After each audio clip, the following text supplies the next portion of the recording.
Pag-usapan natin po, brain aneurysm. Isa to sa nakakatakot na sakit kasi halos walang sintomas kahit meron kang aneurysm. Pag nagka-sintomas, usually baka doon na pumutok. Mahirap ma-detect, kaya marami ng mga sikat na tao namatay sa brain aneurysm. Bago lang kay Jovit Baldivino, nakakagulat, 29 years old lang. Dati si Isabel Granada, 41 years old, bigla-bigla na lang. At dati si FPJ at 65 years old. Lahat sila brain aneurysm, di ba? So, kahit sino pwede tamaan nito. Normally, meron tayong mga ugat dito sa utak natin, yan, di ba? Tapos, for some reason, itong mga ibang ugat, nagkakaroon ng depekto. Parang sa gulong, imbis na gulong na normal, may lumolobo. Dapat wala to eh. Lumolobo. Ibig sabihin, pag lumobo yan, mahina itong area na to. Kaya pag ma-high blood ka konti, magalit ka konti, umiri ka lang konti.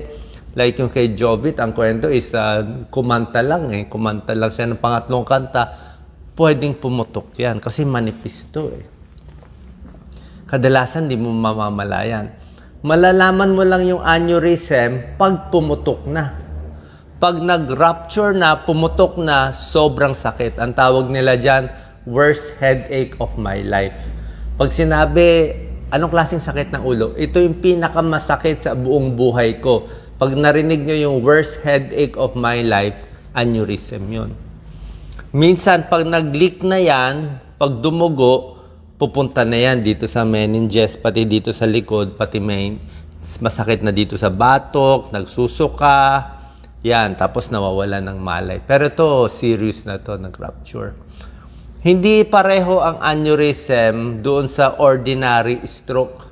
Merong mga stroke na pang matanda. Yung nagbara dahil sa cholesterol, dahil sa sigarilyo, nagbara, ischemic stroke. Nang hina isang part ng kamay. Meron din naman hemorrhagic stroke na high blood, basta nalang pumutok. Umabot ng 200 ang blood pressure. Pwedeng ganon. Ito, hemorrhage din siya pero hindi ganun kataas ang blood pressure. Abnormal kasi may lobo dito. May manipis talaga, may depekto. Actually, namamana po to eh. Kaya kung may kamag-anak na may brain aneurysm, kailangan magpapacheck din. So yan po oh, brain aneurysm, biglang pumutok na lang. Karamihan ng brain aneurysm, siguro, walang sintomas. May mga tao, pag chinek nila may aneurysm, pero wala naman nangyayari, walang headache, nagkataon lang nakalobo yung isang ugat niya sa utak, pero wala naman nangyayari. Some people live for years without knowing they have an aneurysm. Kailan ang sintomas? Ito po, yan ang nakakatakot. Pag pumutok na siya, tulad na sinabi ko, worst headache na yan, nagkukumbulsyon pa. Ito po ang isang issue.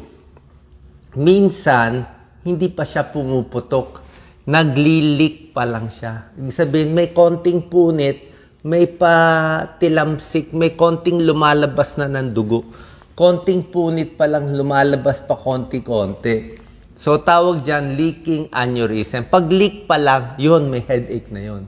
Yun, may sintomas. Pwede mo pa mahabol. So, konting punit pa lang, gusto mo mahabol, gusto mo maoperahan agad.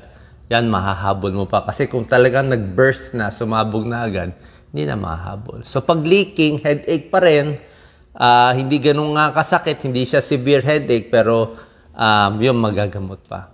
Unruptured, ay hindi mo mamamalayan. Minsan lang, medyo masakit sa mata, kung nasaan yung aneurysm, o pag yung aneurysm medyo malaki, kung nape-press niya yung mga ugat natin, mga nerves natin sa mata, pwede lalabo yung mata, pwede na mamanhid. Medyo alanganin yung mga symptoms, hindi ganun ka-clear. Sino at risk for aneurysm? Yung namamana. Siguro very stressful yung job, 'di ba? Smoking, high blood, 'di ba? Mas high blood, mas pwede pumutok. May congenital defect, may lahi over 40 years old, pero sa nakita natin, sa 29, 41 eh. Drug use, pwede rin. Yung mga drug use kasi ano lang yan eh, dahil pag gumamit na droga, tumataas ang blood pressure. Kaya siya pwedeng pumutok. Family history, control ang blood pressure. Kaya dapat ang BP nito mababa. Gusto mo BP niya 120/80. Pag nag 140, 150 ang blood pressure mo, takot ka na eh. Kasi malambot nga dito sa utak, kaya kahit konting high blood lang, hindi maganda.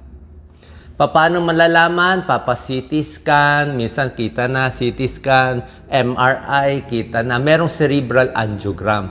Yung talagang sinisilip na. Pero ito, mga invasive na to. Sabihin, medyo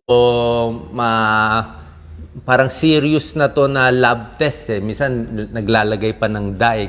Kailangan ma-check pa na okay ang kidney mo. Eh, no?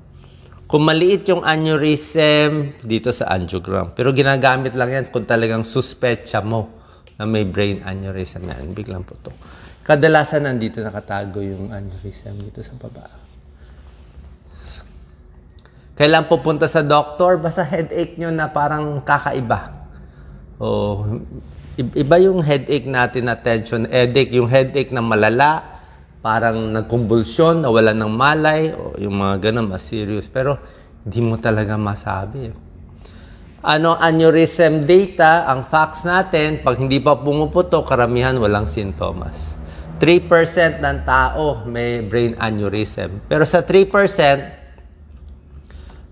less than half, 1% lang ang possible doon na pumutok. Yan, no? 13% ng stroke dahil sa aneurysm. Ito po maganda. Anong ginagawa ng mga surgeon? Actually, nung nagte-train ako as a internal medicine resident, nag-a-assist kami dito eh. Kami nagbabantay sa puso. Maganda to. Tingnan nyo, anong options? May tinatawag na clipping. Ayan, no? Binubuksan yung bungo, tinitingnan yung brain ng neurosurgeon. Naglalagay sila parang paperclip. Paperclip siya talaga. Mukha siyang paperclip po. Nakakita na ako eh. Eksakto, ikiklip na yan, swak. Iiwan na yung paperclip sa loob. Hindi siya talaga paperclip, surgical clip siya. Pwede na iiwan yan. So, pag na-close mo na to, ay matibay na, hindi na puputok. Buhay na yung pasyente. No? Surgical clipping. Kaya lang binubuksan yung bungo. May option na hindi na bubuksan yung sa ulo, sa singit lang pinapadaan o sa kamay, sa wire lang, sa wire.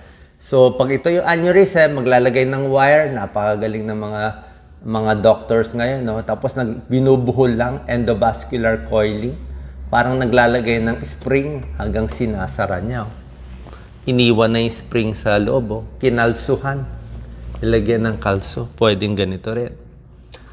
Pero ito kasi, itong dalawang operation na to, depende kung maaabot ng doktor yung aneurysm, nasaan ba nakatago?